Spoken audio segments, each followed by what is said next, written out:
oba bino mbitandikire luddawa ebyaleero naye kale akali amaggwa ke kagamanya enkyusa katutandikire mu bataka ba Buganda. Abataka ba Buganda abakwata ekkubo ne boolekera Namibia ng'era twesunze wane wake Uganda tibagenda tujjirayo amawulire amalungi bwe batuukayo bakwate ababuuza kozi yemwe baani efe abataka ba Buganda muzze wano kulaba ani ze kulaba Ssaabasajja Kabaka muddeeyo mangu. Abataka olunaku olwaleero Muganda wange batuuzizza olukuŋŋaana lw'abannamawulire naye ate bibazo bannyonnyola abataka bibalemye era ebibuzo bibasusseeko ye lwaki mbyogera byonna ngenda kubeera nga mbikulaga mu ngeri yemu. Njagala kubeera nga nkutegeeza His Excellency Robert Kyagulanyi Ssentamu olunaku olwaleero asiibye mu bitundu by'entuŋŋamu ng'agenda mu maaso n'okuba ng'ayogerako eri Namungi w'omuntu eyeekulumuludde okulaba ng'oba oliawo amuwaniriza sayidi zeeno. Njagala kubeera nga nkutegeeza ti omubaka amanyiddwa nga Alan Ssewanyana yagwa mu mbi gye buvuddemu kaawo. Alan Ssewanyana yali ku mukolo ogumu ajja okusayininga mu kitabo ne bamugamba lwaki ekyabakomishona bali abeegabira omusimbi gw'omusolo wagaana okuba ng'osayininga. Kakati bwe wagaana okusayininga ne wano likwate tetukulaba tugambye tutya tolisala totunula n'emabega. Byonna ogenda kubeera ng'obiraba Muganda wange mu ngeri yemu amawulire amalungi ge tulina ge ga Muganda waffe Masaaba asobodde okubeera ng'ava mu kkomera olunaku olwaleero. Ogenda kubeera ng'omulabako mu ngeri yemu ebya ddiini Lubowa ne Rope Joel Ssenyonyi tebinnaba kubeera nga biggwa. Ampuliriza bwino omupya naye wuunaze ku mukulu amanyiddwa nga Ddiini Lubowa twabagamba Ddiini Lubowa yayita jembe yeerabidde nti ejjembe lye lisinga okutya kibooko mu ssabo. Kaka tujja mweyisaako obuswanyu anaategeera Muganda wange. Munzikirize mbabuuzeeko buli omu gy'osinzira okubeera ng'ogoberera omukutu guno oli ku DPTV Uganda and of course yenze Sajime atuddeyo okubeera nga nkuweereza ebintu ebyenjawulo. Nate olunaku olwaleero butereevu nzikiriza tusobole okubeera nga tutandikirawo wabula nga tetunnaba kuba nga tutandika nkusaba sooka owa vidiyo yaffe like Muganda wange. Buli wowa vidiyo like kigiyamba okudduka ku speed yayiriiri netuuka ku muntu omulala. Mu ngeri yemugenda mu maaso n'okubeera ng'osubscribing eyakatwegattako tutandise ne Muganda waffe Masaaba yakwatibwa gye buvuddeko era n'agenda mu maaso n'okuba nga ateekwako emisango emipaatiike mbu baayokya akatale ate olwavaawo mbwate temwayokya katale kale mwayokya supermarket ne tugamba which is which kiki baayokya. Masaaba olunaku olwaleero avudde mu kkomera mawulire malungi era nga twebaza Mukama Katonda soke tulabe Masaaba then tweyongereyo. Bana tuli ne Muganda waffe Masaaba obusibe buggwa musajja wattu tumugjeyo era tuli naye waneeno agenda sooka ayogereko nammwe eddakiika emu jasi yakubeebaza ebingi ali byogeredda nze amanya n'eddoboozi batoke nga ninge Masaaba kulikayo mu kkomera. Njagala kubeebaza mwenna abatubeereddemu okusooka njawo kwebaza ekibiina kya National Unity Platform neebaza famire yange neebaze looya wange akoze omulimu gw'amaanyi Mukama amutuweera omukisa atukoledde era tweyanzeege kubanga tebibadde byangu naye njagala bakakasa nti mwetuli njagala okwebaza buli muntu yenna ttiimu y'ejjinja mwebale nnyo mwebalire ddala abaana abatweyimiridde mwebale nnyo mwebalire ddala ebitagenze bulungi mutusonyiwe naye nga tusuubiza nti tujja kuba tukuwulira naye nga tweyanzeege mwebale nnyo mwebalire ddala. Kale baganda bange ndoza musajja mu konfaminze mu mulabye yeye abebaziza mwenna okutandika dda ku kibiina kya National Unity Platform na buli muntu yenna mubere bulungi. Okay, bwe tubanga tuvuddeko ewa Masaaba era nga ababadde bambuuza Masaaba Mukama asobodde okubeera nga yanukula essala zaffe Muganda waffe n'afuluma ekkomera. Njagala kubeera nga nkutwala era nkwongerayo enteekateeka z'okwekalakasa ng'ennaku z'omwezi 23 baganda bange ziri mu giya. Olunaku olwaleero poliisi egenze maaso n'okuba ng'essinkana abo beerowooza nti nooba oliawo be bali emabega w'enteekateeka zino wabula ne His Excellency Robert Kyagulanyi Ssentamu ayogedde ku nsonga zino n'abagamba okwekalakasa amateeka gyekuli mu ngeri yemu omu ku abo abakulu abakuliddemu ensonga eno amanyiddwa nga Dr. Spire oba Jim Spire Ssentongo naye avuddeyo n'ayogera. Katusooke tuwulire ebigambo bya President Robert Kyagulanyi Ssentamu bw'abyogedde olunaku olwaleero wali oba oliawo gy'abadde ku radio. Tusooke tubiwulirize then tweyongereyo.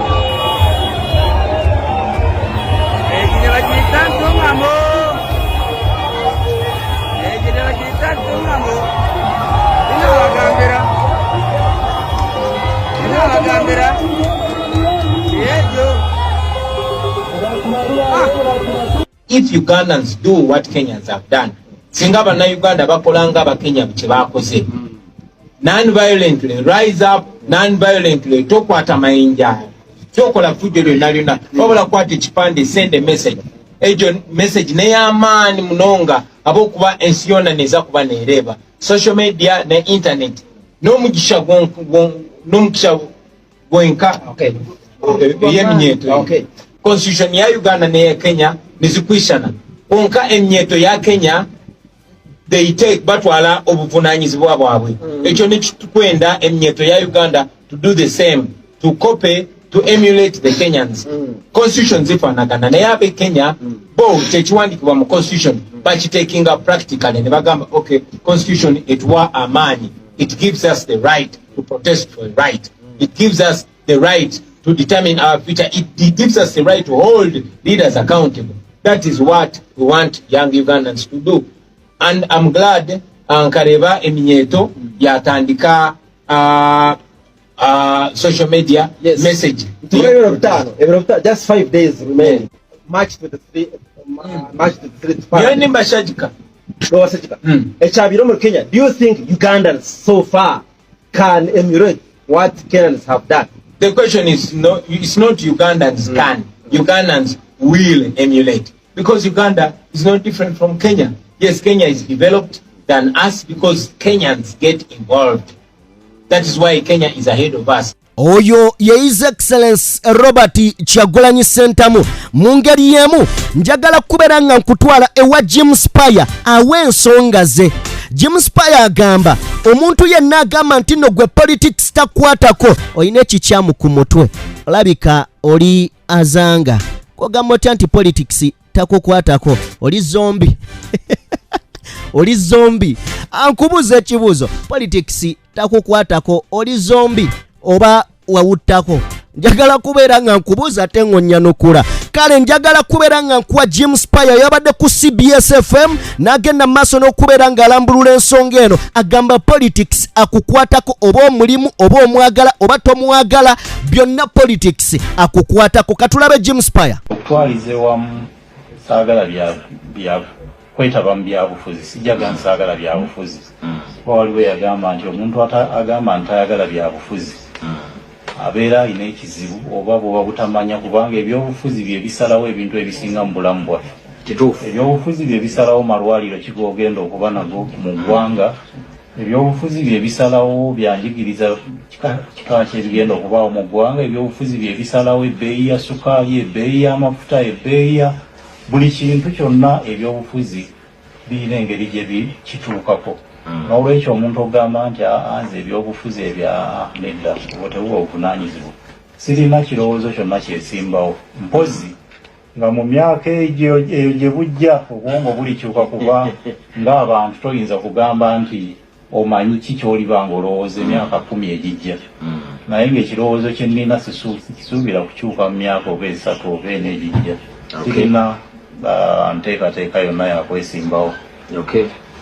Endaba yange nti biki bye nnina okwogerako nga omuntu akwatibwako, biki bye nnina okwogerako ate okusookera ddala ng'omuntu, kuba bantu bangi benjogera nabo, bantu bangi bendaba buli lunaku. N'olaba abantu ababonaabona, n'ogenda mu Mulago Cancer Institute n'osanga abantu abasimbye layini ebweru, omuntu kumpi ebyenda abikwatidde wano, naye asimbye layini mu musana okusobola okufuna obujjanjabi, nga mu kiseera kyekimu abatukulembera bo bagenda obujjanjabi babufuna bweru. Mu kiseera kyekimu omuntu omu atwala ssente oba miliyoni nga 5 kumugulira generator, omuntu omu n'atwala ssente kumutera mataala ku kisaakaate kye, ku kikomera kye, ekikomera ewaka ewuwe. Omuntu y'omu tumusasuliriza amazzi, tumusasuliriza amasannyalaze. Oyo ye Jim Spire bwatyo bwagenze maaso n'okubeera ng'ategeeza. Mu ngeri yemu olunaku olwaleero poliisi egenze maaso n'okuba ng'esinkana abo abalowoozebwa nti be bali emabega w'enteekateeka eno ey'okwekalakasa ng'ennaku z'omwezi 23 n'agambye waliwo hashtag etambula emanyiddwa nga hashtag GB. Hashtag GB kitegeeza kyampuliriza kitegeeza #generation Bobby ontegedde nyonyodde okiwulidde #generation Bobby eri Kenya waliyo generation Z oba Geno Z byonna obiwulidde saagala kubeera nga mmenyeka tambuza gwe #muganda wange kakati babasinkanye ne babaako obaoliawo tamuzi ze boogerako lwakuba mu be basinkanye ate sirabyemu bakulembeddemu nsonga ate nga bo batugambye nti basinkanye abakulembedde ensonga eno ne ku palamenti omukulu amanyiddwa nga Theodore Sekikubo naye avuddeyo n'ategeeza sipiika nti teyeetantala okubeera ng'obaoliawo agaana abantu abagenda okumakinga tu palamenti ng'ennaku z'omwezi 23 abagambye temukigeza abantu mubaleke bajje era agambye nti mujje nga temuyina buso temuyina buwambe yadde peni temugiina wabula mukwate ebipande mujje ku palamenti nga palamenti bwe yakkiriza kisa kya sitaani bw'atyo bw'ayogedde si byange nga bwe yakkiriza kisa kya sitaani ono eyeyambulira Ssaabasajja Kabaka ye najja n'abantu be abapangirire bigambo bya Theodore Sekikubo abapangirire nga bagamba nti yababbako ettaka nga bwe mwabakkiriza ne batambula freely nga tewali yadde muntu yenna abakubye ku mukono ne bano mubaleke basobole okutambula bajje baweeyo ensonga yaabwe kubanga ssente za ggwanga lyabwe ate be bagenda zisasula. Theodore Sekikubo bwato bwategezeza speaker wa palamenti y'eggwanga Uganda kinajjukirwa nti ayogerera poliisi yavaayo dda n'agamba nti temulisala yagamba nti tekabatanda era tokemebwa n'okwata ekkubo ng'eyolekera palamenti okutiisatiisa kubaawo ne mulikola mutya nga beekyanze abanyigirizibwa nga beekyaye muganda wange ensi etudde ku time bomb kale nno njagala kubeera ng'eyo ensonga ngikwata oba oliawo ngiteeke ebbali bwe manga ngitadde ebbali nzikiriza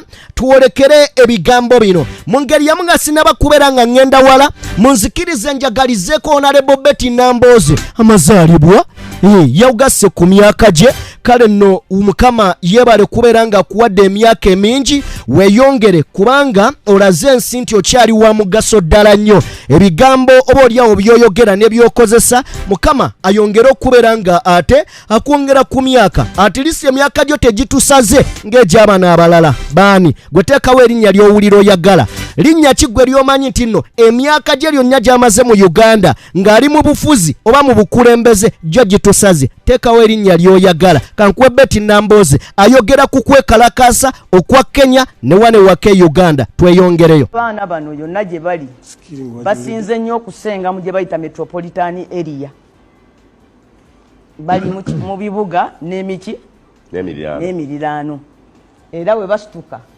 kyova olaba bano babamwine kati tomuwulira mbu ye RDC waba RDC mu Kampala n'emiriraano ebyo byasiibako nga abuuza abaana bano tubakoze tutya tubagize tutya tubasaanyizaawo tutya tubakanze tutya tubatererayizinze tutya kyova olaba bajja emukono ne batujja omwana essasi mu kifuba nti abalala bonna balabe nti ffe tujja kukuba. So they control them wano by terror. How far we banagenda nakyo Mukama yamanyi. Kakati ekyo kizibu eKenya ekyagwawo ne kigwirawo wakati w'ebirala bingi nti waliwo akalulu kumpi akayawula mu ggwanga makati ng'abantu balonze kumpi 5-5.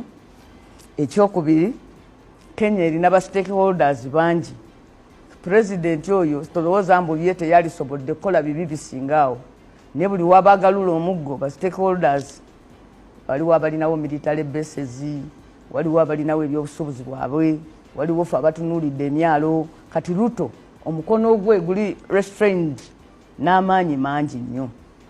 Nze kyemmanyi bano babamwine bali mu kustadinga Kenya kulaba ngeri yakukuba generation Z1 naye nze ndowooza nti ate generation Z ya wano nayo erina otunuulira eKenya ebuuze nti ab'eKenya bo bwe kubanga twagala obuyinza budde mikono gy'abantu bakikoze batya ne batakwata mundu ne badda ku street ne bayinga ejinga government ne batandika ogirudingisa byekola ki bye baagala.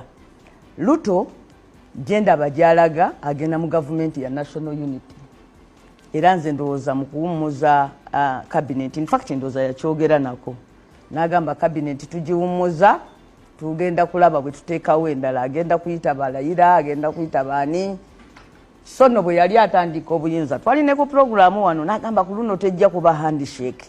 Kirabika handshake egenda kubeerayo. Naye kizibu ennyo baayagala oteesa nabo ate si balwana nabo. Bano baayagala oteesa nabo tebalina mukulembeze ali awo. Yesowoddeyo. Sono naffe wano tukibalabula nti mwali badde mwogera n'abantu be mukyasobola okwogera okusinga okulowooza nti mujja kugulirira bannabyabufuzi. Bwe mugulirira bannabyabufuzi bano abaana mubongera busungu. Owulidde? Mwali badde muteesa n'abantu nga mukyasobola oteesa nabo. Naye wajja tuuka ekiseera nga tomanyi nagwoyita nti owaaye janguyo tukole ki? Tuteese ndowoozamu abalaba mu palamenti nga bayingidde. Tekuliko agamba nti ono ye komanda waffe. Ebyo byonna ojja byogera nti no waliwo ababafandinga waliwo ki. Naye kankubuulire. Ne fanda ajja wali kiyidde. Owulidde? Barandiza kirose. Yes, siringa ogamba mbu mukazi wange gundi yamusigula. Naye naye era aba yayagadde dde okukola ki? Okusiguuka. N'olwekyo nze ndowooza nti ekintu ky'e Kenya kikyali kizibu nnyo, kigenda tuleetera wano obuzibu bungi nnyo kubanga tudipendinga awo okuyitawo. Naye nga kye twagala ogamba nti ebigambo by'Obasanjo nze ku lwange ndowooza bye bikulu ennyo nti nno buli mawanga ga Africa mumaze obbala abantu ne mulaba nti abaana bano bangi nnyo. Yagamba handle this generation with care. Babazungu bajja bawaga kubanga amawanga ga Africa bwe gaterera, it is not in their interest. Era bo bajja gamba baveeko bakolere kye baagala. N'olwekyo nze ndowooza bamwami Museveni amalala baali galese. Eno saawa yakutandika gamba nti tewaliwo oluwonko lunene nnyo wakati wa Kenya na Uganda. Suppose generation yaffe eno nayo esituka tugenda kutta abaana ku nguudo tubamalewo oba tulina enteekateeka endala. Kyova olaba bo baagambye nti emukono fwe kujja ne bakuba generation Z ekiki ekyasi mu kifuba. Naye nalabye mu ddakiika 3 oba tezaawezi ng'ekibuga kiri bwe kiti ng'ate abo tebannategekawo magye era abasajja babakutte abaana ne babatwala ne pikipiki ne mundu ne bazibasuuza. Webale nnyo Honorable Betty Namboze. Okay, oye Honorable Namboze bakireke bwatyo muganda wange bwagenze maaso n'okubanga annyonnyola ebigambo mu ngeri emu. Njagala kubeera nga mbabuulira waliwo kye mbadde neerabidde nti Masaba olunaku olwaleero okuvaayo okwe ne muganda waffe amanyiddwa nga Mubya Hussein babalirizinze okuva mu prison nga bawaddeyo akakadde kamu ak'ensimbi cash era nga baviiriddeyo ku bail. Njagala kubeera nga nkutegeeza tibagenze maaso n'okuba nga oba oliawo bavaayo era ng'omusango guno guwuliddwa wali mu Njeru era nga Njeru magistrate side zaawo yagubadde mu mitambo awo mu kooti. Okitegedde mbadde ekyo nkyerabidde ate nga kikulu nnyo okubeera nga tukitegeera. Njagala kubeera nga eyo ensonga ngikwata ngiwummuze wali ebbali. Bwe manga ngiwummuze ebbali njagala onzikirize muganda wange katono nnyo tusooke tuyiteko oba mu highlights ez'abataka. Tuyiteko mu highlights ez'abataka tubeeko bye twongera okuba nga tutegeera. Abataka bakwata ekkubo.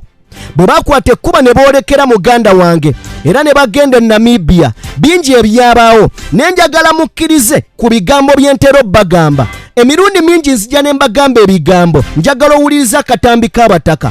Nabagamba ano ne mbagamba abataka bagenda ne tebagenda ku lwa Buganda. Abataka bagenda ne tebagenda ku lwa Kabaka okusinkana mwami Museveni.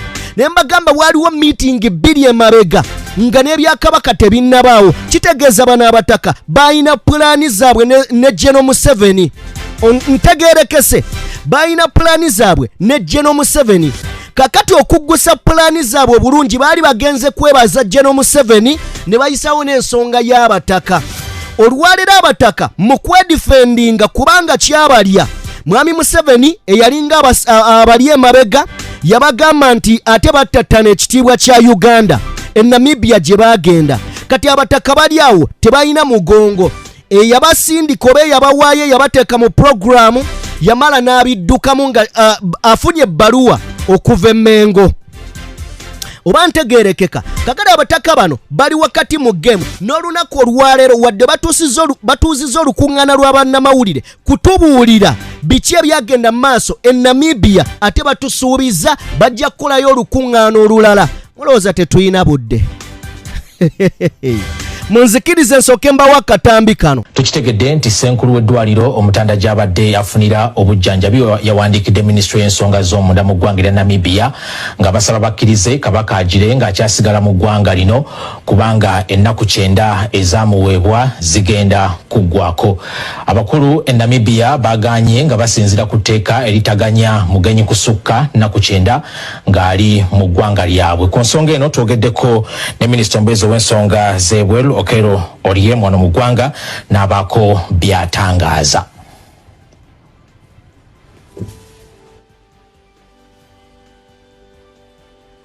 I was informed that by my High Commissioner this afternoon. And what Ugandans should understand is that every country in this world is an independent sovereign state. We have to therefore to respect their rules, laws, and ways of life. Since the Kabaka went to Namibia for his private treatment or private rest or private whatever it is, there are many people who have turned Namibia as if it's a market where you just travel and even in and out when you wish. And as a result of the recent arresting of some people that gone there unlawful, resulting into bad publicity, Namibia has decided that it's not worthy of them continue with this kind of publicity which the Ugandans are creating. Every country does not want negative publicity. Ugandans have gone to Namibia and are causing bad publicity in Namibia. Namibia is not interested. Yes, we should respect the Namibian position. I respect the Namibian position, and I urge Ugandans to respect the Namibian position. Kale minisita omubeezi w'ensonga ez'ebweru Henry Okello Oryem nga atanya ku nsonga ezo ezikwata ku Ssaabasajja Kabaka ng'asaba bannayuganda okusigala nga bakkakkamu olw'amawulire ago. Tetusobola kukkiriza Ssaabasajja kuba nti tetusobola mutwala mu ddwaliro lya mulembe lisingayo mu nsi yonna.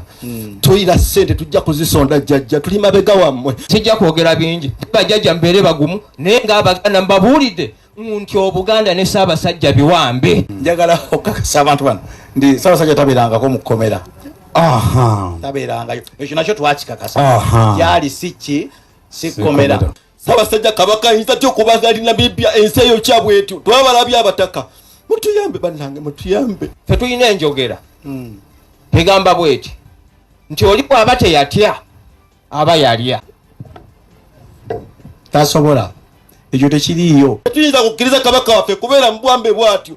Keke twakuwandikira dde kiwandiki kino wakiraba dda kyakutuukako jjajja. Jjajja mmwe mutuukirya Kabaka Katikkiro Mayiga wakubiri abataka mmwe mutuukirya Kabaka namba 1. Tewabeerangawo lunaku n'olumu bataka lwe baali bawakanye nani ne Kabaka waabwe. Tetubeerangawo. Muyimirire ku magulu gammwe temutya. Ffe tuli bazzukulu tuli beetegefu. Jjajja kati kankubuleko ekisembayo nga nva ku muzindaalo kuno. Jjajja Ssaabasajja Kabaka tayinza kubeera Namibia. Amalwaliro gali mu Germany, gali mu Italy, gali mu Sina gasobola mujjanjaba. Mutuwe ennamba kwe tuteeka ssente tusondere jjajja Ssaabasajja Kabaka. Tumutaasa okuva ku musalaba gwa Mayiga. Bw'aba teyatya aba yakola ki? Ne bajjajja sisobola kibateekako nti mwalya ne mwatiddemu. Muli batuufu. Naye nze nabagambye nti bajjajja bano ate balina okulungamizibwa okubasukka mmwe. Nammwe temutaladde mukyokwogera ebyama. Kati jjajja mutugambye kambeere mukakkamu. So Abaganda batandiza tusiba. Emmundu zate zimunoonya lwakuba twogedde Kabaka. Twogedde ku bataka. Emmundu ne zinoonya ono batunoonya luwendaga mu nnyumba. Sikyebaka nga baninganga mulalu jjajja bankubite okubisa essimu. Mbega tulonda tutemula asindika abasirikale atamule Abaganda alina emmundu agatutulukunya Obuganda babuwamba jjajja naye nga muli bajjajja ffe twekakasa nti yemmwe Abaganda mbagambe nti Namibia mwagenda babalemesa okulaba Ssaabasajja. Ssaabasajja bwana bataliiwo tujja genda maaso n'emikolo egyo egitegekeddwa okujjukira amatikkira agace ag'omwaka guno naye ekyandibadde kisinga obulungi Ssaabasajja nga akola ki nga waali okugenda kwa fuwa president kwali tekukwatagana na genda wa Kabaka. Twali tuli ku nsonga ndala zitwatandika ne president zetwakolagana naye ng'ez'ekizimbe kino era ze zaatutwalayo. Bwe tuba twayogera ku nsonga endala tusobola okuba twazoogerako naye kyatutwalayo tekyali nsonga yaki ya lugendo nedda nakatono. Ate era mubadde mugamba president yatuwa ssente zigenda ku lugendo ne president yabadde kiria ffenna bwe tuba twafunye eddoboozi lye ffenna abataka abajjajja n'abalala bonna ffenna pulezidenti yabadde ayogera kuswaza Uganda bweru tukitwale ng'ekikulu ekisooka lwattamu weebanga ffe tugambe yabumbye 53 kati pulezidenti ate gyava okutuwa 15,000 atuwaako n'ez'okulya atuwaako zaaki ezikubisayo emirundi 10 ekyo kirabira ddala nti tekiriyo nga bwe kityo kifaanana naye pulezidenti muzzukulu waffe simayo bamukimanyi omwo mu Bulanga omwo mu mwaka gwe sitajjukira bulungi omutaka Katongole mwe yamuweera n'omutuba mu kika ky'ente pulezidenti waaki wa mutuba bwe njogera ku bazzukulu naye mba mukoze eki muzingiddemu twagenda wa muzzukulu twagenda wa muzzukulu ezo z'ensonga z'abataka muganda wange abataka nkuwadde highlights wabula bwe mba ninawo obudde njagala otuule ku vidiyo eno osobole okumalayo akatambi kano kayinza okuwanvuwamu essaawa ng'emu maaso eyo otegeere ebintu ebirala bingi eby'abataka wabula nzikiriza twolekereko ew'omubaka Alan Ssewanyana ffenna tukimanyi bulungi nti mu parliament kumpi emyezi 2 mirambirira wabaddewo censure motion egenda maaso n'okubeera ng'ekuŋŋaanya emikono oba oliawo egy'okulaba nga bajjamu obwesige ababaka abaatuula ku nsimbi y'omuwoomusolo ne bagyegabira bwe batyo wabula babaddewo ne kampeyini etambula nga bagamba omuntu yenna agenda maaso n'okuba nga tasayininga abantu bamusibira ekikookolo waliwo ababaka ba NUP abaagaana okubeera nga basayininga mu babaka bano mulimu omubaka amanyiddwa nga Alan Ssewanyana ono ye yeebuzaabuza buli lukya alinga lowooza ensi temulaba Alan Ssewanyana yagaana okubeera nga asayininga mu ngeri emu wiikendi eno ewedde abalonzi gyakiikirira yennyini bagenda maaso n'okuba nga bamuteeka ku kikaliriro bwe bamutegeeza nga bw'atalina kusayininga oba kuteeka mukono oba oliawo ku kiwandiiko ekyaliwo ne bamugamba kakati honorable wangi abalonzi bange tugambye bw'oba owulira nga wateeka omukono ku kiwandiiko ekijjamu mpuuga obwesige jangu osayininge wano n'agamba ekiwandiiko bamugamba ssebo sitwagala weebuzeebuze wassaako omukono oba tewassaako mukono namwenyereketa ssebo wassaako oba tewassaako n'atandika okutunula bunzibiridde kakati oluvannyuma lwa bunzibiridde bino bye byaddako bamugamba kakati tuviire ate totunula emabega kosi tugambye tutya tambula totunula omubaka totunula emabega naga bwe mutwe muga genda va wano katola wakatambi kano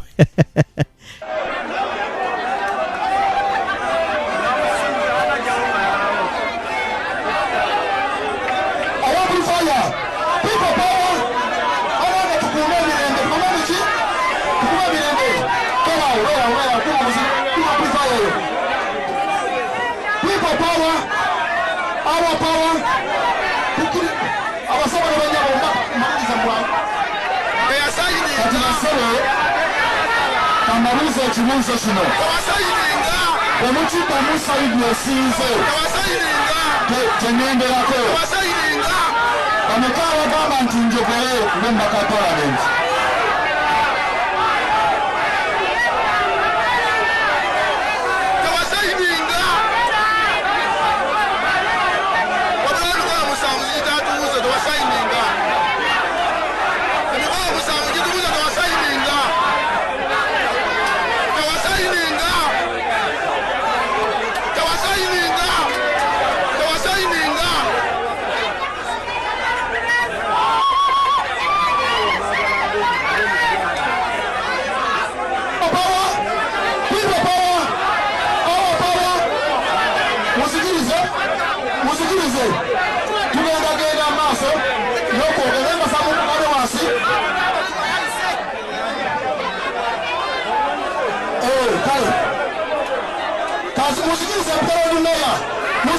musikilize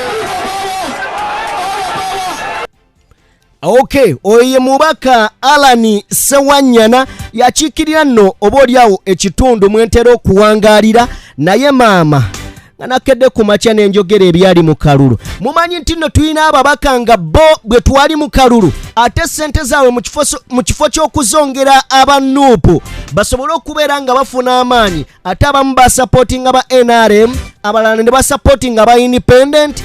Ebyo byosaagala bireeta era sisobola na kusinziira wano ku mukutu gwange ne nvamu kigambo nti Alani Sewanyana ebyo yabikola nyinza ntya kati ekyokukyogera sisobola naawe ngambe nti no yabikola ya supporting aba NRM nyinza ntya ngambe nti ddala kakati omubaka wa NUP ate ya supportinga oboolyawo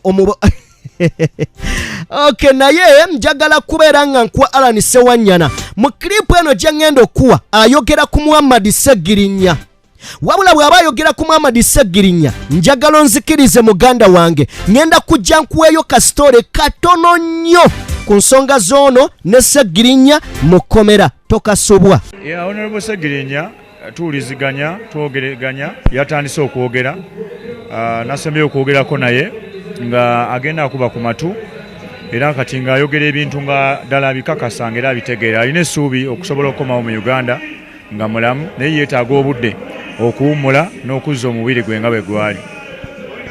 Owulira otya obe ng'oli awo ne bageraageranya ekifaananyi ekikyo n'ekya Ssegirinya ku intaneti? Ya kubanga muzaalibwa nga muli balongo omu n'abuuka omulala n'asigala nga mulamu n'ekyokubiri era muzaalibwa mu lubuto lwe lumu buli omu n'abeera byanjawulo omulala n'agejja omulala n'akogga. So twabonaabona kituufu ne muganda wange Honorable Ssegirinya naye Katonda yatuwa obulamu bwanjawulo ffenna. So oli awo yafunyemu okusoomoozebwa nga kw'amaanyi nange nakufuna naye ne nsobola okujjanjabibwa ne ntereerako kati yali mu kujjanjabwa era naye manya ajja kutereera. Mukama Katonda eri muganda we. Mukama Katonda musaba Honorable Ssegirinya akomewo nga mulamu bulungi kubanga ebyafaayo ebituliko mu byobufuzi bya Uganda tulina kubiganyulwamu ffembi nga naye mulamu. No, of course twafuna ebizibu ffembi era politics tetusobola kumutya kubanga kwe kwolesebwa kwe tulina kulembera abantu baffe ate era ne tusigala nga tukyasobola okutambula bulungi. So simuwa magezi kudda bbali kubanga tomanya eyamuwa ekitone ky'ebyobukulembeze ayinza okuba alina kye yali amulabamu kyasobola okuyamba Uganda gye bujja. Togendaako Nairobi mulaba ku bituufu? Ya kituufu kubanga nze passport yange baagikwata byali bya ddala. Manyi waliwo abaali balowooza byali bya kusaagasaaga naye nze munnaye passport yange baagikwata eri mu kooti okugijjayo mba nina okuba n'ensonga ennene nnyo ey'amaanyi ng'ate nkitaddemu ssente nnyingi nnyo okusobola okugifuna naye kirungi muganda wange yakimanyi nti nina okusoomoozebwa okwo okw'ebyentambula yange mu ngeri emu oba endala naye musabira ajja kuwona era ajja kutambula bulungi. Omubaka bamubuuzizza nti ddala bituufu togendangako Nairobi kubeera ng'olaba ku ku Ssegirinya munywanyiwo. Nkola emboozi eno nga ffenna tukimanyi nti Ssegirinya yakomawo mu ggwanga naye njagala bamuliranye bamubuuze yali agenzeeyokko ekyo si kikulu naye obadde okimanyi nti n'abantu basimbula wano ne balinnya baasi ne batuuka wali bw'abanga ddala munywanyiwo eyo tuveeyo njagala kubeera nga nkutwala. Obadde okimanyi nti nno basobola okukwata abantu babiri tugeze nze naawe ampuliriza ne batukwata ne batutwala mu kkomera naye ng'omu tasibiddwa wabula atwaliddwayo butwalwa basobola okuntwala nga bansibye ebyaddala ne bantwalirako omuntu nga bamugambye nti oboolyawo waliwo abajja okukyalira Sajjime kakati abo abajja okumukyalira twagala tumanye boogera ki naye era abo abajja okumukyalira twagala tumanye kiki kye bamugamba era ye kikyabagamba kiki bapulaninga era kiki bazzaako mubadde mukimanyi ekyo. Kakati njagala kubeera nga sirandaga kutwala nsonga zino wala wabula njagala kugamba waliwo eyasibwa ku bana ababiri waliwo n'eyaliyo nga ye aliyo kubega kiddemu era kye mwagala anyi munyumirwa violence waliwo eyatwalibwa nga ye musibe ebyaddala kyovola bwe byali kuvunda bigere ng'era waliwo omu we kwali kuzimba mubiri nga waliwo omu we kwali nga mbeera embi gye batulaga nga muntu omu kitegeeza waliwo eyali mu kkomera waliwo neeyasibwa. Kakati mwe mulondeeko ani yasibwa ebyaddala, ani yali mu kkomera just. Eyo nvuddeyo muganda wange. Njagala kubeera ngera nkwongera clip eno ya mukulu amanyiddwa nga Alan Sewanyana.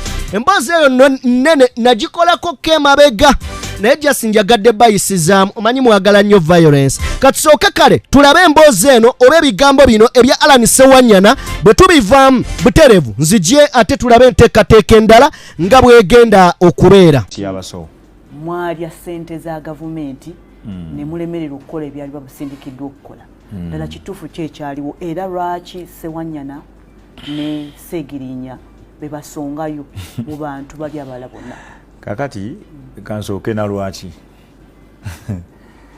Alan Sewanyana si mubaka wa bulijjo ng'omuntu wayinza okirowooza nti amaanyi g'abantu ffe twakasooka nze omukwabo abasooka okugalozaako nti nze nali mu byamizannyo fakiti ndowooza mu Uganda yonna tewali yali aweereza byamizannyo n'asimibwa nga nze n'atwalibwa ne mubaka wa parliament ku lw'okuweereza ebyemizannyo saali munabyabufuzi.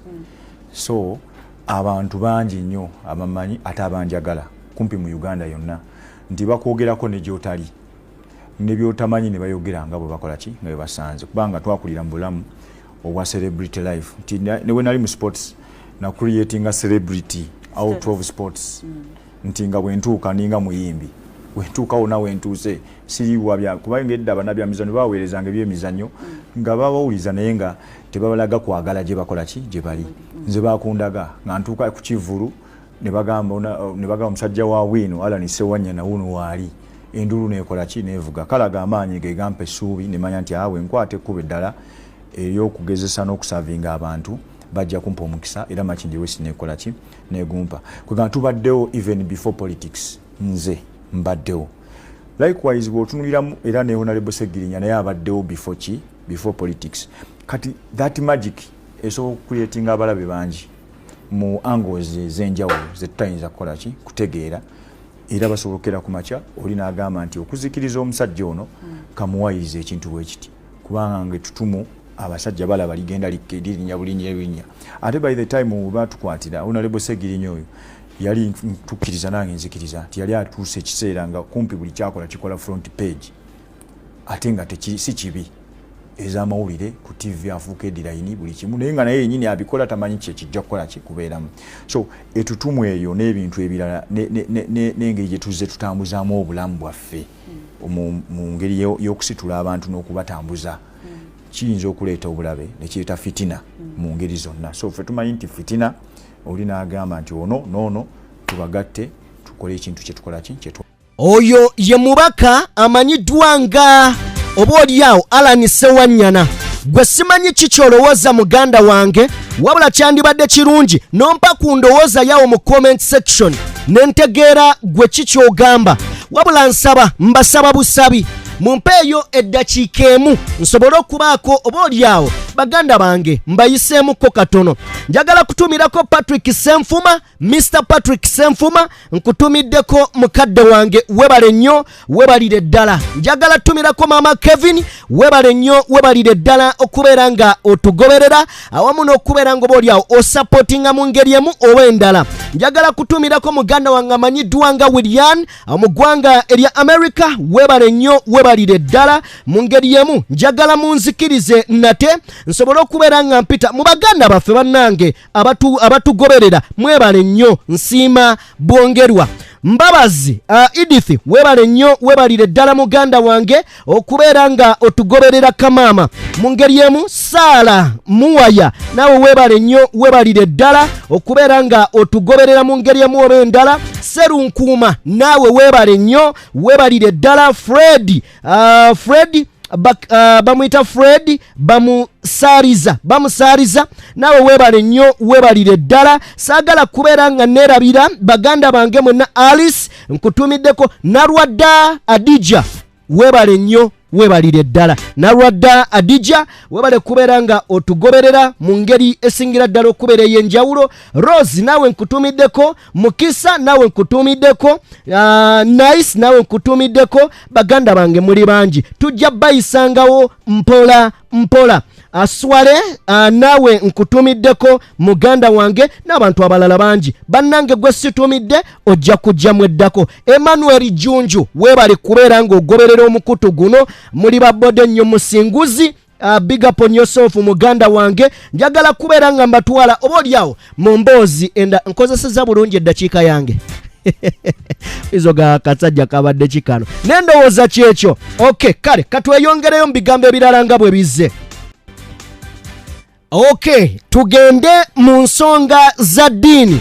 Lubowa Sava muganda wange, abantu bangi bavuddeyo oba olyawo ne boogera ku nsonga zino, naye bannayuganda ab'enjawulo balina endaba gye balamamu ebintu. Omuntu bw'akeera ku makya n'agamba nti ngenda kukuba ekibiina kya NUP. NUP si muntu omu, kitegeeza aba agenda kukwata ku Kyagulanyi Ssentamu, aba agenda kukwata ku Lewis Rubongoya, aba agenda kukwata Katana, aba agenda kukwata ku Joel Ssennyonyi, aba agenda kukwata ku bantu ab'enjawulo mu kibiina. Kale nno ekimu kyokka kyayogera nti ngenda kuba Nuupu paka ku ttaka kikumala okutegeera ayagala kulya mugaati gw'enkanaki nabaani bagenda okukwatako. Kino nzize kigamba munnange nkugambe nti gwawulira ddiini Lubowa Sava saagala ogwemu maanyi. Mission ye yagitugamba dda. Bwe kibanga Joel Ssennyonyi yatandika alidde kawumbi ate n'atuuka ne mutugamba kawumbi kamu obukadde 4 nga mu kiseera kino muli kawumbi kamu obukadde 7. Kakati ekituufu kimwe kye mulwana yensonga y'emu oba olyawo gye tubagamba nti ebintu mubikeereyezza. Bobi Wine alwanyisiddwa abantu bangi oba NUP, naye njagala twebuuzemu ekibuuzo. Muhammad Nsereka ali luddawa nga yakuba Nuupu? Yakuba Nuupu ne Bobi Wine ng'omuntu. Njagala twebuuze Frank Gashumba ali luddawa?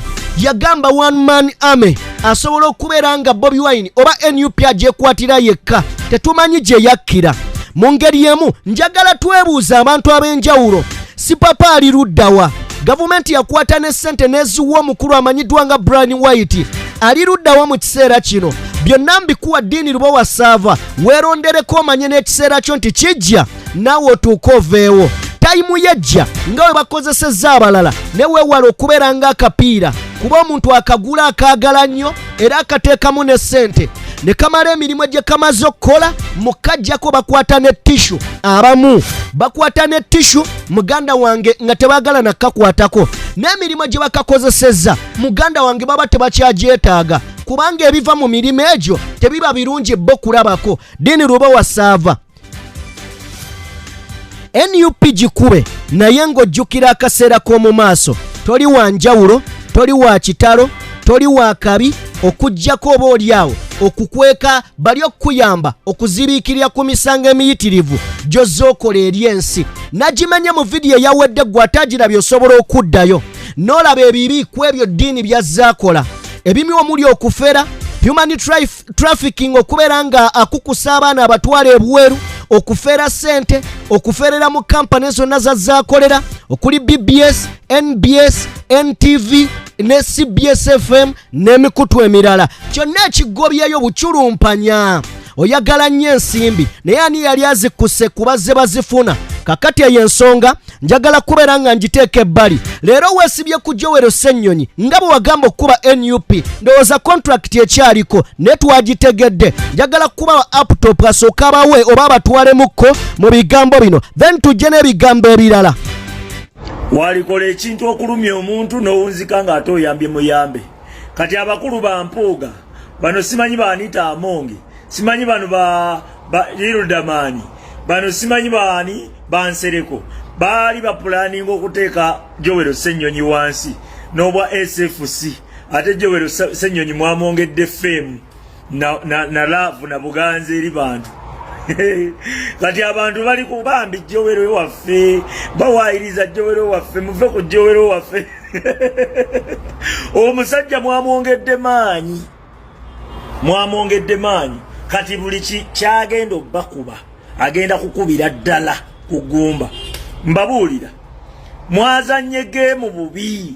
Bwe muba munaasiiga omuntu ekifaananyi ekibi, muleeta abantu abalungi mu society oba mu community be basobola okusiiga omuntu ekifaananyi ekibi. Naye olwedde omubi abatasobola kusiiga mulungi kifaananyi kibi kubanga olwedde ye mubi obwo obukodyo bwonna temubuyina mugendeeko mu NUP School of Leadership mugende muyige kuki muyige ku byobufuzi kubanga temubimanyi temusobola kuleeta bu fake account bungi bwe buto bonna nga bukola zi surprise attack muyina okukwata abantu bammwe nga bemusindika okuteekayo koodi osegera koodi nga bebalina gikola kye giteekayo naye abo abali muffe naye bwe mubeeraawo nga musuubira nti mujja kukwata Joel Ssennyonyi muleete abantu abakyafu ate bamusiige ekifaananyi ekikyafu tekijja soboka oyina kukwata mulungi n'omutuma n'asiigawo n'ekifaananyi ono asobola okubijja nkibabuulidde kati akasajja mwakongedde maanyi intaneti yonna egamba tulwanirire Joel waffe Okay, oye umarukiseka. Sorry, nsaba munsonyiwe, mbadde nkozemu ensobi ne muita laptop. Ye umarukiseka. Njagala kubeera ng'eyensonga ngikwata ngiwummuze ebbali tuwolekere yeekolera Itongwa. Nagambye olunaku olwaleero nkusaba mpaaka dde owulirize. Omukulu ono Itongwa alina ebigambo bikulu nnyo era byetaagisa okuwuliriza. Bwe tuba tuvudde mu katambi ka Itongwa tugenda kubeera nga tuwolekera butereevu nnyo ebigambo ebimu ku ebyo abataka bye boogedde. Tugenda kubeera nga tubiwuliriza muganda wange tubitegeere abataka nabo ekintu kyabo kya kiti. Kale katugende mu bigambo bya muganda waffe yeekolera Itongwa. Wagenda juzi bali bakugamba wana ebintu bya Sseggirinya nti tewagenda mulaba. Mwafuluma mwembine Nambeshe. Ne mugende Kenya. Bwe mutuuka Nairobi ne babagamba temugenda kusobola mulaba mujja mulaba lunaku lwanca. Olwaleero mujidde ku lunaku lufu. On that same very day gye bali babagamba mulabirako. Wayina ye emipiira n'ebifaananyi ebyo nzijukira nabirabako ku page ye ya Facebook tobideletingayo birekeyo ng'obujulizi. Wagenda Kenya n'olekayo Nambeshe. Gwe kennyini n'olinnya n'okomawo mu Uganda. N'okwata ssente ze baali bakuwadde okugenda okulaba omulwadde tewamulaba n'ofuluma n'odda e Kampala ssente n'ozikozesa mu kudonatinga mu mipiira gya constituency yo naye ng'ate bakuwadde zagenda laba mulwadde era bwe bakkaliramu n'ennaku ze wali osabye z'ogenda okumalayo ewiiki ennamba wakwata ssente n'ozikomyawo mu paalamenti bw'oba tewazikomyawo wali ozazzaaki bw'oba wagenda n'olaba omulwadde ng'era oyo okyamusuubiramu amazima okyamusuubiramu obutuufu bw'ensonga laba confidence yokka gy'ayogeza nti Ssennyonyi yajja e Nairobi okulaba Honorable Muhammad Sseggirinya nga mulwadde naye olunaku olwo tekyasoboka kumulaba era n'alinnya on that very date n'akomawo e Uganda ssente ezaali ez'okulaba omulwadde wamma ggwe yazizza mu mipiira ne weebuuza essente ezaali ez'okulaba omulwadde mu ngeri ki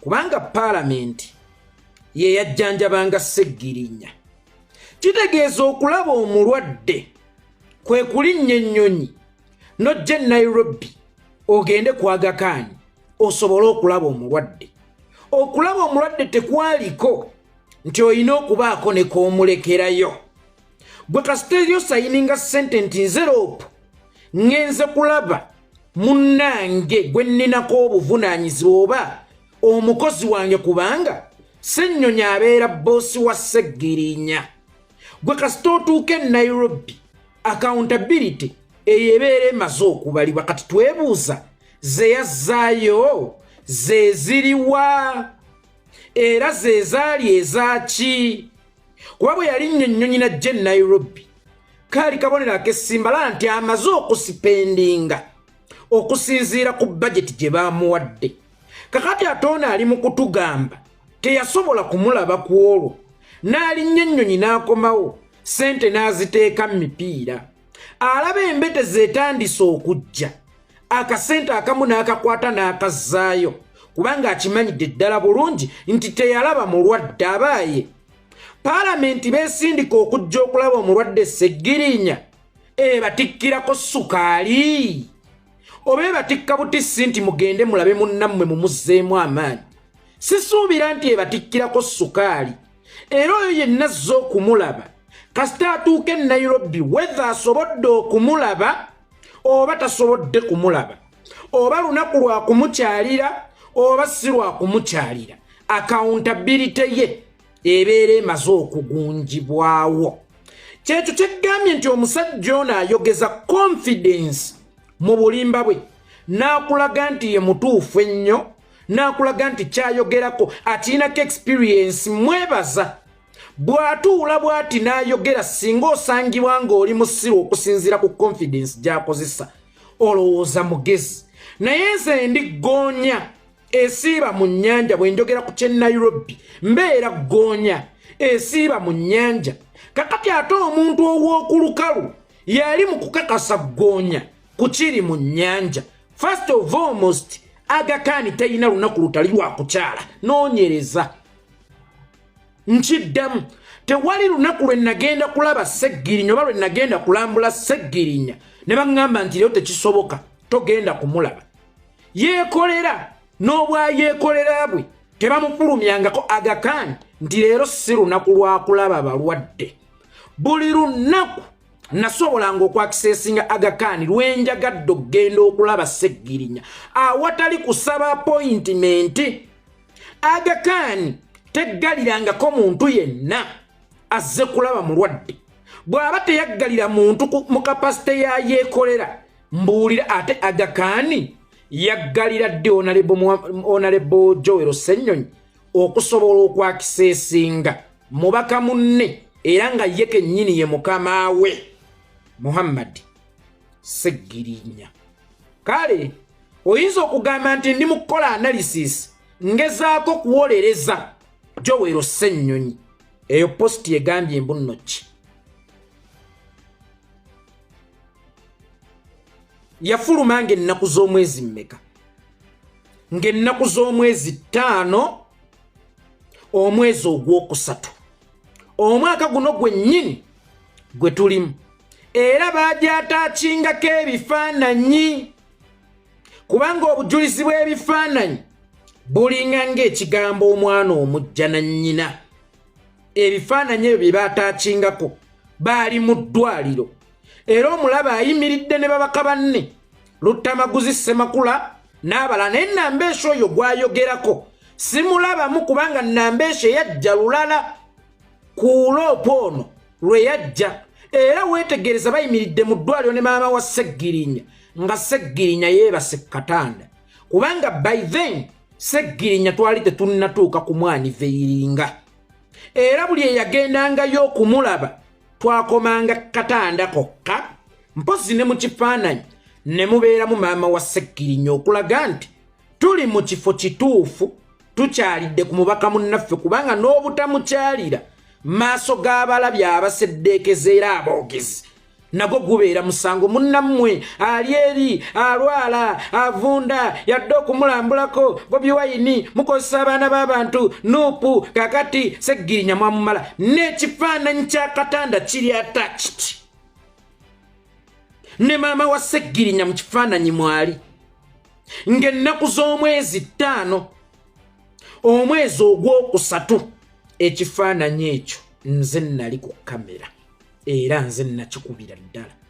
Kakati omuntu bw'aba asobola okukulimba ky'olabirako ddala oba ekyalibadde ekyangu ennyo eky'okujja okulaba mubaka munno oli n'agamba nti yayinayo emipiira n'adduka mangu n'addayo era ssente ezaali ez'okulaba Sseggirinya ze yakozesa mu mipiira naye teweerabira asoose n'akugamba nti we Nairobi yaliwo era yajja twebuuza Sseggirinya bamulabira ssente mmeka? Bisale ki famire ya Sseggirinya bye yali etaddewo oba eddwaliro lya Aga Khan lye byali bitaddewo okusobola okulaba Sseggirinya nti bw'oba tomulabye ng'olinnya ennyonyi ovudde e Uganda n'ojja e Nairobi oyina okuzzaayo ssente eyo kubanga ebisale bye baateekawo ng'eddwaliro oba nga famire ebyokulaba omulwadde Sseggirinya tomulabye kakati obeera oyina okubizzaayo. Tukozese ku bwongo tukozeseemu kukumanya okwenjawulo era tukozeseemu ne kukulowooza okwenjawulo. Njagadde otunuulire nnyo bbode ya ddiini Lubowa Ssaava n'ebigambo ebimufuluma ku nsonga ya Sseggirinya n'obutuufu bw'ayagala okulaga nti mutuufu era ye investigative journalist anoonyereza tafulumya kintu ky'atanoonyerezaako ninga ne kino ekitone nnyo ekiri mu giraasi naawe kye weerabirako n'agago wadde obadde weerabira kubanga bw'obwongo bwaffe buloteetingiramu ebintu bingi nnyo kakati wadde nga Joel Ssennyonyi yapositinga obadde obyerabidde oba osanga naye olaba oli ayagala okukulimbira ku mazima gano agali mu giraasi wa waatagenda kukulimbira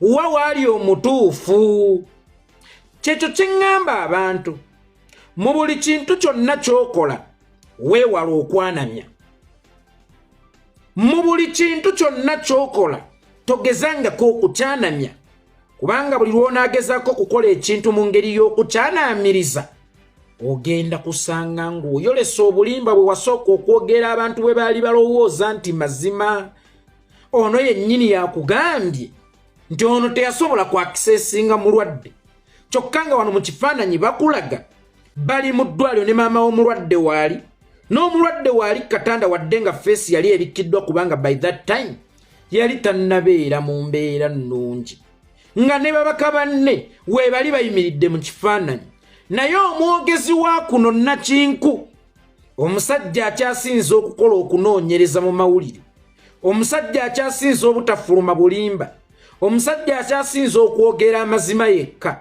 azze n'akugamba nti teyamulaba owaaye singa nkusanga ng'obba enva naye nga bulijjo enva zibula n'owaayiriza banno abaaye bulijjo siggwa abadde abbanga enva ewaka kakati wano we twebuuliza byonna bulijjo byayogera babadde nga mazima bino byalokompoka n'atuuka n'okwewera nti ŋŋenda kukukuba agenda okukukuba ŋŋenda kukukuba agenda ddala ddala yono omuntu omutuufu okukuba omuntu agenda yono omuntu omutuufu bulijjo abagamba amazima ono bulijjo byababuulira oba bulijjo kwatambulira mubadde nga mubisibiddeko olukoba leero nno olukoba bulijjo lwe musibidde ku musajja wammwe lusumulukuse eyeewera okukuba agenda emyezi emituufu ena kiryokke okugimukuba as long as ofuluma ebimakinga ebyakolebwa kubanga kakati gwe tuzudde tageti yo si yakulwanyisa nguzi wabula yakukuba Joel Ssennyonyi by all ways by all means kubanga olaze nti n'ez'omulwadde yazirya enguzi teyasobola kumulaba era bwe yalabanga emivuyo gitandise okuvaayo n'azikwata mangu n'aziddusa n'azizzayo kubanga omulwadde teyasobola kumulaba katugambe teyasobola kumulaba naye ate yajja e Nairobi mutango ky'ogw'essente eddwaliro oba famire ya Sseggirinya ze byali byateekawo kukusobola okulaba Sseggirinya nabagambye nti vidiyo ya leero bagiyita Ssennyonyi tujjeeko omwo mwaffe tutongoza nguzi kino ekintu si kyakulwanyisa nguzi wabula kyakutongoza nguzi y'ensonga lwaki buli bwe baba bakyogerako bamusika baga Bobi Wine bw'oba musajja kale vaayo noono omwogereko kitegeeza nti tebalwanyisa nguzi wabula balwanyisa abalwanyisa enguzi era ng'omusango oguvunaanibwa Joel Ssennyonyi baguyita lugambo mumwa omwana ewaka omuto oba omwana yenna ewaka nga waliwo abaana bangi ow'olugambo banne bamwekobaanira banne bamutega mu mbi okusobola obutaddamu kubaloopa wa maama nti gundi akoze kino kye bayita okwekobaanira kino kye bayita okweteekerateekera era buli muntu yenna alwanyisa enguzi ndowooza olabye ebimukoleddwako Ssekikubo walabye layini y'abantu eyasimbye nti yatubbira ettaka n'obabuuza Ssekikubo aba yababbira ettaka baloopa ku paalamenti era lwaki mu kaseera kano nga Ssekikubo ayina gwanyiga ku byenguzi sigaana ayinza okuba kale yababbira ettaka naye mu kaseera kano ng'alwanyisa nguzi mu kaseera kano nga yali mu kunyigiriza alwanyisa enguzi singa gwe babadde mu kunyigiriza maaligambye guno omukisa tugufunye naffe katugeetuweeyo obujulizi bwaffe omusajja ono yatutamaatamadda naye omusajja nga yali ku ttoopu alwanyisa nguzi anyigiriza bali ba nguzi gwe totyamu nga gwe yabbira ettaka nti olaba ali mu kulwanyisa bampuuga ate nze atalina maanyi gwe yasobola n'okutwalira ettaka maama n'asobola okumulwanyisa mu kaseera kano ng'ali mu kulwanyisa bampuuga ani amuli emabega wateekeddwa okuba nga waliwo amuli emabega omusajja ali mu kunyiga kamishoni y'omulamba Fomaloopu ate nga ne Speaker of Parliament bimutwalira maama Ssekikubo ono ani amuli emabega mu kaseera ako kennyini ng'ali ku ttoopu alina gwanyigiriza gwe yabbira ettaka ng'ogamba nti n'okuttatta mu kaseera w'omusangidde ng'alinga enswera enkubeko wojjidde nti nange eyanziba ku ttaka kitegeeza buli muntu yenna alwanyisa enguzi bagenda kukusibako ekikolokomba n'ekigendererwa eky'okutongoza enguzi n'okusiiga ekifaananyi nti ne be mulowooza nti balwanyisa enguzi tugirya nabo era ffe mu kiseera kino tuli mu kutongoza nguzi enguzi erina okubeerawo era naye w'ofuna ng'omukisa eyo gy'owangaalira nkwegayiridde enguzi girye abasajja emmission gye baliko mu kiseera kino eky'olunaku olwaleero okulwanyisa buli muntu yenna eyali asonze olugalo lwe ku kigambo kye bayita enguzi waakiri bagikusaaba ku mimwa bagikasukira waakiri bagamba abantu nti noono bulijjo tulya naye in that nti basigira abantu ekifaananyi nti mu Uganda temukyalimu ayamba n'abalwanyisa enguzi bali enguzi olwo omusirikale wa poliisi abadde akyalinamu amazima n'obwenkanya bw'awulira Ssennyonyi abadde alwanyisa enguzi nga naye bamwataakinga ku nguzi kabonero ak'essimbala nti naye bw'okwata owa takisi ne bwe banfuete togitwala ku station ly'enguzi takisi eyo wadde tesiba egende erindigule ennume y'abantu ekigo egende esaabale mu mmotoka z'abalala egende erumbe abatembeeza ku nguudo oba ab'obudaala abatundira ku nguudo gwe ly'enguzi kubanga n'abakubiriza nti tuli mu free corruption zone tetwagala nguzi mu Uganda ate nabo bagirya abeefuula abagirwanyisa nabo waliwo obuceere obubasikatidde ku mimwa obw'enguzi ky'oba olaba balwana nnyo Bobi Wine His Excellency abeeko kyayogera ku Jowero Ssennyonyi kitegeeza nti nno bano tebalwanyisa nguzi wabula bali mu kulwanyisa abalwanyisa enguzi basobole okutongoza enguzi ekikuba Jowero Ssennyonyi kiviira ddala munda mu paalamenti nkiddamu ekikuba Jowero Ssennyonyi kiviira ddala munda mu paalamenti kubanga mu byafaayo bya Uganda eno ye paalamenti ekyasinza okubaamu okutambula kwa ssente okungi eno ye paalamenti gye nkakasa nti ne budget erabika tegirina era eno ye paalamenti ekyasinza okubeera enkenuzi eno ye paalamenti ekyasinza okubeera endyake naye Anita Amongi ne bampuuga by the way waliwo ajja okugamba ate ogamba mpuuga yamulwanyisa ate nkya paalamenti golowooza who is parliament today beebo ba Anita Amongi Bassegona bampuuga Bassemujuŋŋanda today ezo ze face za paalamenti bwe njogera paalamenti kakati mbeera ntegeeza abo abeeyita bakabejja bannannyini paalamenti Anita Amongi today ng'ali wamu n'empuuga we paalamenti as in general paalamenti be bali mu kkuba Jowero Ssennyonyi abadde wa lugambo ku kigambo nguzi mu kuziika nguzi ku nnyimbe ayogera ku nguzi ku TV ayogera ku nguzi, ku radio ayogera ku nguzi. Era sente ezo mpuuga ze yalya ne banne mwali badde temuzitegeera singa teyali Ssennyonyi. Era bano ekikolebwa olunaku olwaleero baagala kugobera ddala Ssennyonyi wasobola okuteeka eriiso ku ssente ya Paalamenti weetambulira. Eyo nno y'ensonga lwaki Zaake Francis Butebi ye baamugoberawo mbagirawo kuba ate ye we yali atuula we zaayitiranga era baanoonya engeri gye bamugobawo.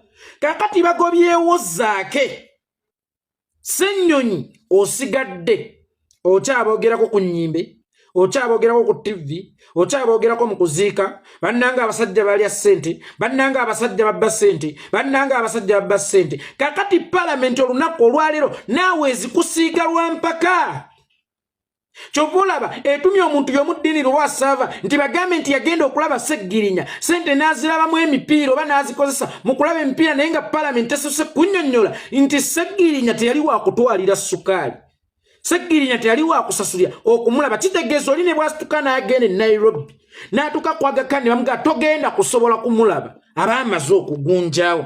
Accountability gy'agenda okuwa olukiiko lwa Paalamenti olw'ebyensimbi. Kakati Ssennyonyi alinganga omwana ewaka atakkiririza mu bikolwa by'abakulu be, kubba matooke ga maama ne mutema ne mutunda. Embuzi gye mwamulimba nti yafa obukalaga ababuulidde nti baagisala na kiso yali namunga etambula bulungi, maama tebakulimba wali ogenze mulumbe.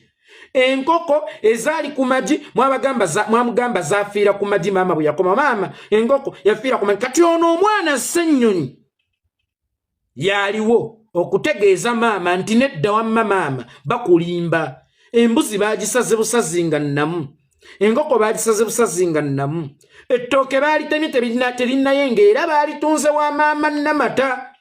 Kakati bakulu be abalyake ababbi beegasse naye bamusiiga ekifaananyi ekibi eri maama bulijjo gy'aloopa nti oyo maama akuloopera. Gino emivuyo gyonna bulijjo tugikolanga ffenna in that nti emivuyo gyonna eginaddibwamu okukolebwa Ssennyonyi abeere yes ne bw'ataabe yes waakiri aleme kulonkomanga,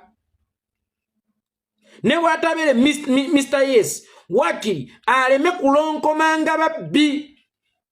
Bano ye tageti yaabwe, baagala kutongoza nguzi, balye nguzi nga tewali abagambako nti okola ki. Yensonga lwaki olaba batandise okukuba buli omu alwanyisa enguzi Ssekikubo. Abantu ne bamaakinga okujja ku Paalamenti mbu Ssekikubo yali enguzi, atugobaganya ku ttaka naye si mutuukirivu. Mu kaseera ke kamu nga waliwo omukyala Fatuma yajja na kipande baamusiba ennaku 10. Bano bo baabaleka ne bayitawo ne bayingirira ddala ne mu Paalamenti, naye ng'omukyala yajja awanisa ekipande ye baamuyingiriza kubanga teyali waabwe. Bano abaabwe be baali batumye baabayingiriza ddala mu Paalamenti lwakuba baasuulamu tebamanyi kubibala kimala. Eyabakulemberamu y'oyo atalina bitundu bya kyama. Omuntu atalina bitundu bya kyama talina moral authority eddamu kukulembera kintu kyonna oba okwogera ekintu kyonna mu ggwanga. Ne bw'ali etonda atya, nkiddamu, ne bw'ali etonda atya ekyo tekimuwonya. Olaba n'abakyala be bambudde obwerere bwabwe ne buyita ku media nga ba boyfriend baabwe babusindise. Bano bo babasindikira bali mu mukwano, bwe baayawukanamu ono n'agenda n'ata obutambi. Tekyali kigendererwa kya mukyalo ono obutambi bw'okufuluma kubanga ye yali abuweereza oyo gwe batta naye ekyama kubanga bitundu bya kyama. Era still n'oyo mukyala taddamu kufuna moral authority ne audacity eyogerera mu bantu. Ate ono yeereeta n'ayita ne kamera n'atakoma kunamira oba kulagako abo bokka abaali awo, wabula n'akunamira bonna bannayuganda, wadde nga ye yalowooza nti akunamidde Buganda. naye n'abali mu Ankole babiraba, n'abali Dubai babiraba, n'abali wa babiraba. Mu bupunze yakunamira Uganda namba. Oyo yazze ku parliament atayina bitundu bya kyama. Oyo yazze ku parliament mbwakulembeddemu abantu ono be yabbira ettaka awo mwagudde era ako mwakabala bubi. Vagwe Anita Amongi nkubuulirayo ekintu kimu, eyo office yekyakuumyekuumyeko kyokka ate simanyi bbanga lyogenda gibeeramu oliko ssente z'otasobola kusasula, nga ne bw'otunda ebyobugagga byo byonna wallahi tosobola kuzisasula, oliko ssente z'otasobola kusasula. N'essaawa eno neebakujja mu office ey'obwa speaker mwewakamala emyaka 2 n'ekitundu gyokka, ye giwera n'okuwera, mwewakamala emyaka 2 gyokka, ojja kusanga nga bwe bakubalirira essaawa eno sente z'okozesezza mu bwa speaker wo zisinga Kadaga ze yakozesa mu myaka 10. Office eyo yekyakuumyekuumyeko.